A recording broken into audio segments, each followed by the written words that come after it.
जय श्री राम दोस्तों, welcome back to my channel. और अगर आप लोगों को याद होगा तो पिछली बार मैंने एक आपको स्टोरी बताई थी कि फैमिली की जो हमारे गांव में शिफ्ट हुई थी। तो एक ब्रह्म राक्षस की स्टोरी थी, उनके साथ हुआ था। बट उनके मैंने उस स्टोरी के 3-4 साल बाद उनके साथ एक और बहुत ही बुरा हादसा हुआ था, जिसमें तो मतलब कि वो तो हमारे गाँव क्या मतलब कि हमारे गाँव में कोई नहीं भूल सकता उस स्टोरी को। ठीक है, तो ये बात है करीब मतलब कि जब हम लोग बड़े हो गए थे, मतलब कि 2006 या 7 के आसपास की, मतलब कि तब हम 7-8 साल के थे। ठीक है, तो 8 साल के थे हम। ठीक है, तो वो तब की स्टोरी है ये।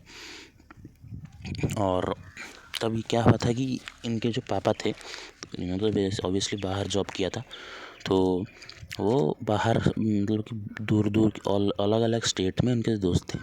तो उनका एक दोस्त राजस्थान में भी रहता था।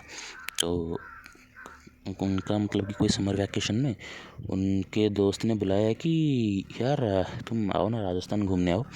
हम मतलब कि यहाँ पे बहुत घूमेंगे और मैं तुम्हें छोड़ दूँगा 3-4 दिन बाद, रुकना, मैं भी मतलब उड़ीसा जाऊँगा तो मैं तब वहाँ पे तुम्हें छोड़ दूँगा। तो ये कह के उनके दोस्त ने उन्हें बुलाया, तो वो लोग भी चले गए। और करीब 1 हफ्ते 10 दिन की ट्रिप थी उनकी। तो वो गए और वापस आ गए।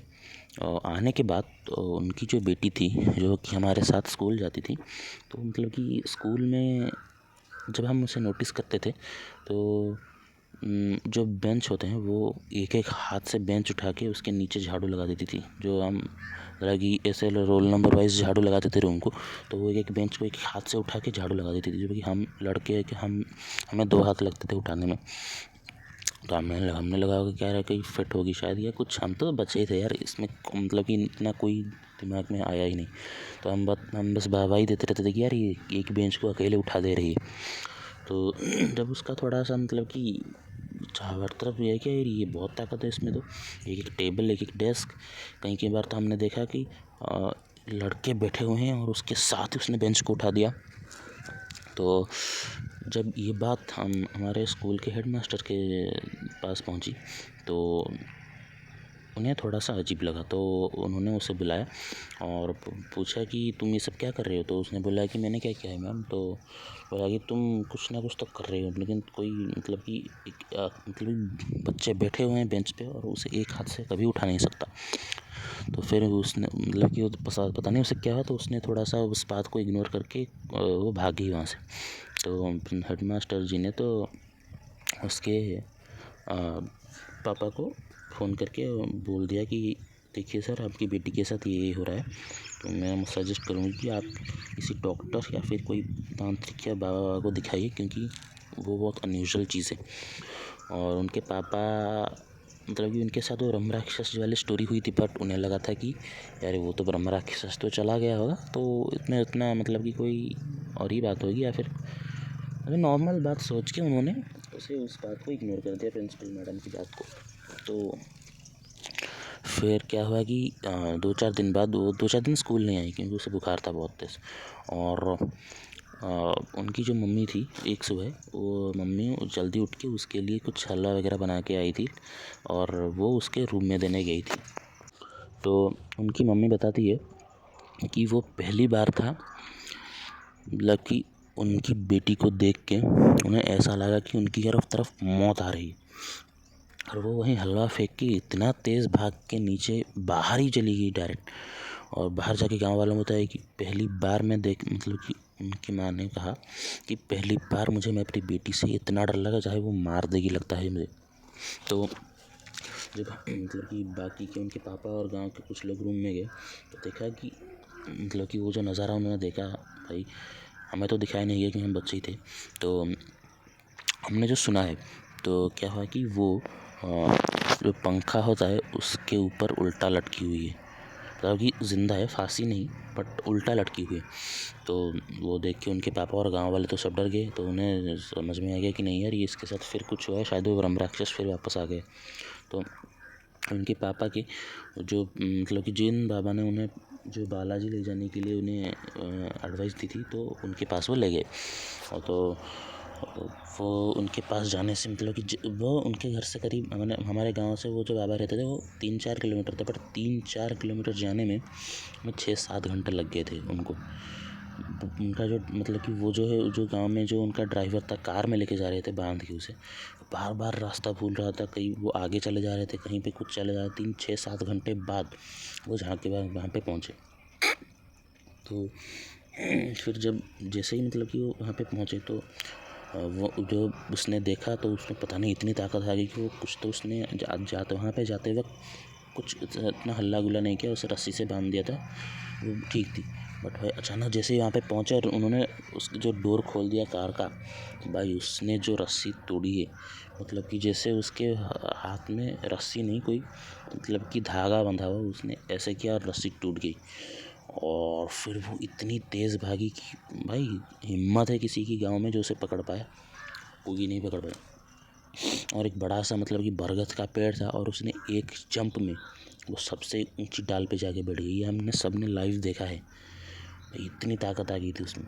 तो बाबा समझ गए, तो उन्होंने क्या किया कि ठीक है, तो इस जो एंटिटी है इसे कंट्रोल करना बहुत मुश्किल है, तो आप लोग के काम कीजिए, मैं एक सामान देता हूँ, लिस्ट देता हूँ, ये जाके गांव में से दुकान से ले आई, और ये जब तक ये पेड़ पे बैठी है तब हम पेड़ के नीचे ही ये जो अनुष्ठान है वो कर देते हैं।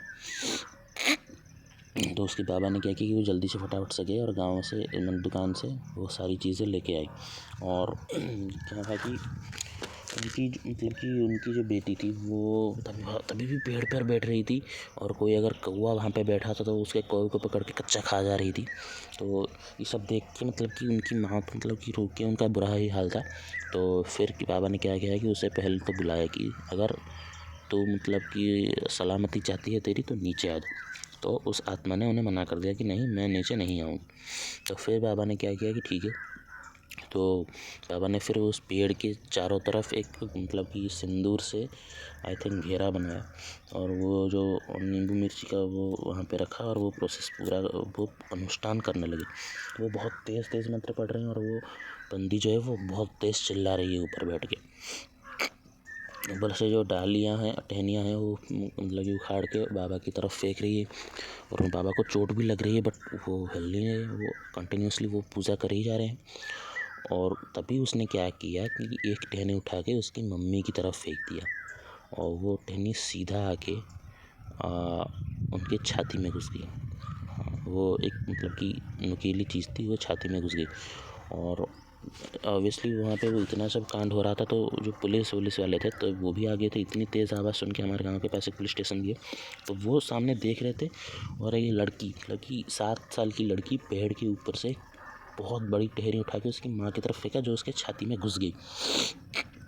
तो मतलब कि तब उन्होंने बोला कि बाबा को बोला कि अगर तूने ये अनुष्ठान बंद नहीं किया तो ऐसे ही मैं सबको मार दूंगी, तो बंद कर दे। तो फिर बाबा को इतना गुस्सा आया कि उन्होंने फिर और तेज़ अनुष्ठान और मंत्र बोलना शुरू किए, और फिर कई आधे घंटे बाद वो लड़की थोड़ी शांत होकर नीचे गिर गई, वो डायरेक्ट।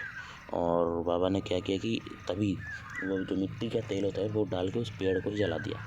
तो उन्होंने कहा कि आज के बाद मैं भी अपना आश्रम यहाँ से शिफ्ट कर रहा हूँ, और आज के बाद गांव के इस हिस्से में कोई नहीं आएगा। और अनफॉर्चुनेटली उस हादसे में उनकी मम्मी की डेथ हो गई थी, तो वो डायरेक्ट उनके छाती में ही घुस गई थी। तो उनका अभी जो संस्कार वगैरह किया गया, और जब उनकी बेटी को होश ही नहीं था, उनकी मतलब कि वो वहाँ उस दिन से करीब 11-12 दिनों के बाद जाके नींद से उठी। वो सो ही रही थी, सबको पता है वो सो रही थी, बट वो 11 दिन बाद नींद से उठी। इतनी मतलब कि क्या उसका असर था उस आत्मा का। तब जब उसके पापा ने एक बार अपने वो जो उनका माँ के बारे में पता चला बेटी को, तो वो बहुत रोई। मैंने क्या वो उसने कभी ये बात बिलीव ही नहीं की उसने उसकी माँ को मारा है। तो फिर उसे समझाया कि नहीं, इसमें तुम्हारी गलती नहीं है। तब उनके बाद जब बाबा के पास उनके पापा गए थे तो पूछा कि ये सब कैसे हुआ, क्या वो वही ब्रह्म राक्षस था? तो उन्होंने कहा नहीं, तुम अभी जब राजस्थान गए थे, तो ये बात उन्होंने बाबा को नहीं बताई थी उनके पापा ने। तो उन्होंने कहा कि जब तुम राजस्थान गए थे तो तुम्हारी बेटी वहाँ पे किसी एक मतलब कि ब्लैक मैजिक किसी और के लिए रखा गया था, जिससे तुम्हारी बेटी के साथ वो जुड़ गई थी। तो वो तुम्हारे साथ घर आ गई थी और वहीं तुम्हें मारना चाहती थी और इसकी जान लेना चाहती थी। इसको अगर तुम और थोड़े दिन देर कर देते मेरे पास लाने में, तो तुम्हारी बेटी कभी बचती ही नहीं। और इसलिए थोड़ा सा ध्यान रखा करो और तुम्हारी बेटी को थोड़ा सा बताओ कि खुले बालों में बाहर मत जाए, परफ्यूम मत लगाए, नए कपड़े पहन के कभी बाहर मत निकले। मतलब कि गाँव का अगर किसी की मौत हुई तो नए कपड़े पहन के। तब से उनके पापा ने ये सब मतलब कि स्ट्रिक्टली मानना शुरू कर दिया। बट इस स्टोरी की यही तो एक अनफॉर्चुनेटली बात है कि उसकी बेटी ने उसकी माँ को मार दिया। बट इसमें उसका भी कोई क्या मतलब कि गलती नहीं, वो तो उसकी आत्मा, वो जो आत्मा थी वो कर रही थी। और फ़िलहाल अभी तो बहुत साल हो चुके हैं उनके माँ को, उनके पापा ने अपनी दूसरी शादी कर ली और अभी वो खुश रह रहे हैं। तो यही थी स्टोरी आज की गाइस।